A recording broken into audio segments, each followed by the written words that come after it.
নমস্কার বন্ধুরা, সামনেই আসতে চলেছে গণেশ চতুর্থী।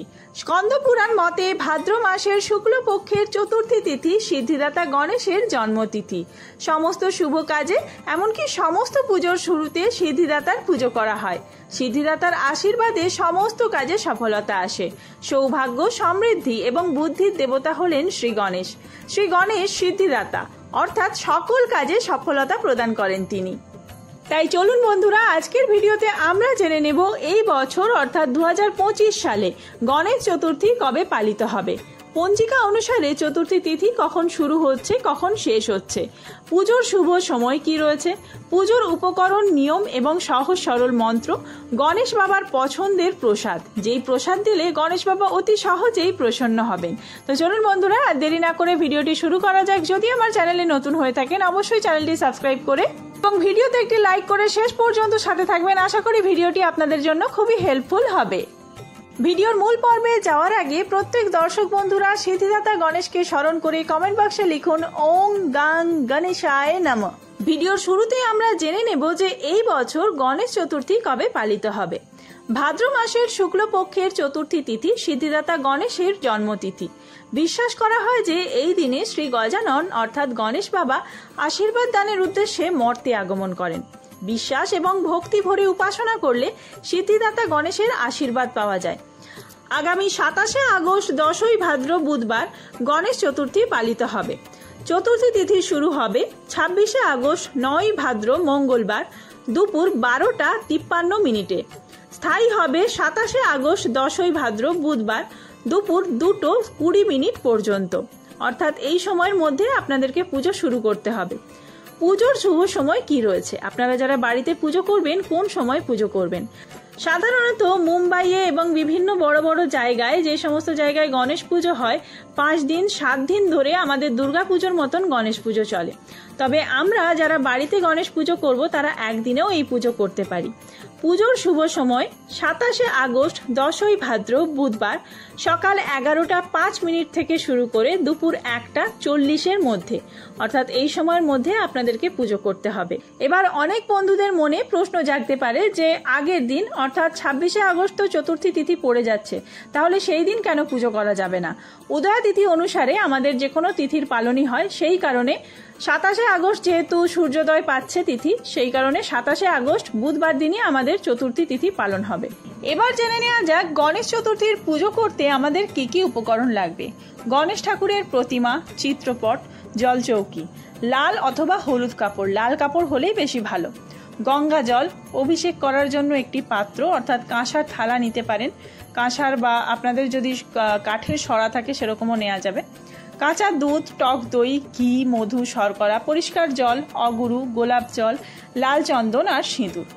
এছাড়াও লাগবে গুঁড়ো হলুদ, আতপ চাল, বস্ত্র, আতর, পৈতে, মৌলি সুতো, চাঁদমালা, পান পাতা, সুপারি, ঘট, তেল, খড়ি মাটি, গঙ্গা মাটি, হলুদের গাঁট অর্থাৎ কাঁচা হলুদ, 1 টাকার কয়েন আর রূপোর কয়েন একটি, সশিস ডাব বা নারকেল লাগবে অথবা হরিতকি, ঘট আচ্ছাদন গামছা লাগবে, গোটা এলাচ, গোটা লবঙ্গ, কুমকুম, জব, কালো তিল, সাদা সর্ষে, সবুজ মুগ, কড়ি, পঞ্চশস্য, ধূপ, দীপ, কর্পূর, ধুনো, ঘণ্টা আর শঙ্খ।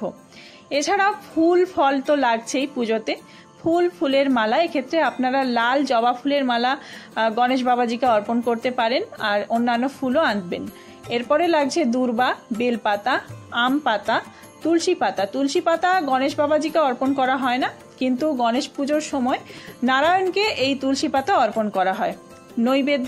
নৈবেদ্যর মধ্যে আপনারা গণেশ বাবাজির পছন্দের যে সমস্ত নৈবেদ্য অর্পণ করবেন সেগুলি হলো, ফলের নৈবেদ্যের মধ্যে আপনারা নারকেল ও কলা রাখবেন। এছাড়াও যে কোনো 3 রকম আরও ফল দিয়ে 5 রকম ফল ভজাবেন।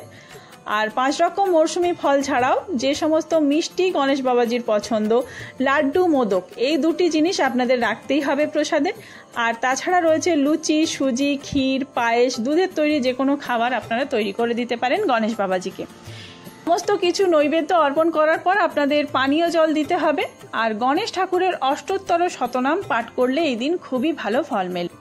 এবার আসা যাক পুজোর নিয়মে। আপনারা যেই জায়গায় পুজো করবেন সকালে স্নান সেরে শুদ্ধ মনে সেই জায়গাটি পরিষ্কার করে নেবেন এবং তারপরে একটি জলচৌকি পাতবেন। সেই জলচৌকির ওপর আলপনা দিতে পারেন এবং তারপর একটি লাল কাপড় পেতে দেবেন। সেই লাল কাপড়ের ওপরে আপনাদের যে ফটো বা মূর্তি যা কিছু রয়েছে গণেশের সেই মূর্তি স্থাপন করবেন। মূর্তির ডান ও বাম দিকে ঋদ্ধি সিদ্ধির প্রতীক হিসেবে দুটি সুপারি রাখতে হবে। আর গণেশ চতুর্থীর সকালে বাড়ির উত্তর পূর্ব অথবা উত্তর পূর্ব দিকে গণেশ মূর্তি স্থাপন করতে হবে। এরপরে গণেশ বাবাজিকে স্নান করানোর জন্য গোলাপ জল, চন্দন, নারকেলের জল, এছাড়াও দুধ, মধু, পঞ্চামৃত ইত্যাদি আপনারা ব্যবহার করতে পারেন। গণেশ পুজোর যে সমস্ত উপকরণগুলি লাগবে সেই সমস্ত উপকরণ মানে ফুল, দূর্বা ঘাস, এই সমস্ত কিছু একে একে ওং গাং গণেশায় নমঃ এই মন্ত্র উচ্চারণ করে গণেশ বাবাজির উদ্দেশ্যে অর্পণ করবেন। গণেশ বাবাজিকে স্নান করানোর পর নতুন পোশাক পরিয়ে তারপরে ফুল ফল অর্পণ করবেন। ফুল আর ফলের নৈবেদ্য অর্পণ করার পর গণেশ বাবাজির যে মিষ্টান্ন এনেছেন সেই মিষ্টান্ন অর্পণ করবেন এবং ধূপ দ্বীপ সহযোগে আরতি করবেন। আর একটি মন্ত্র জপ করবেন, ওং গাং গণেশায় নমঃ। এই মন্ত্রে মনে মনে 108 বার জপ করলে খুবই ভালো, যদি তা না পারেন 3 বার জপ করলেও হবে। এবার অনেকের মনেই প্রশ্ন আছে, যারা গণেশ পুজো করবেন তারা উপবাস করবেন কিনা। গণেশ পুজোর আগের দিন আপনাদের নিরামিষ আহার গ্রহণ করতে হবে, অর্থাৎ পেঁয়াজ, রসুন, মাছ, মাংস এই সমস্ত খাবার খাওয়া যাবে না। আর যেই দিনকে আপনারা গণেশ পুজো করছেন সেই দিন অন্ন গ্রহণ না করলেই ভালো। আর নিরামিষ আহারের সাথে সাথে আপনাদেরকে সৈন্ধব লবণ খেতে হবে। নর্মাল যে লবণ আমরা খাই সেই লবণ খাওয়া যাবে না ওই দিন। তো বন্ধুরা, আজকের ভিডিওটি এই পর্যন্তই। ভিডিওটি হেল্পফুল হয়ে থাকলে বন্ধুদের মধ্যে অনেক বেশি শেয়ার করবেন। আর যদি কিছু জানার থাকে সেটি কমেন্টে জানাতে পারেন, আমি জানলে অবশ্যই আপনাদের জানাবো।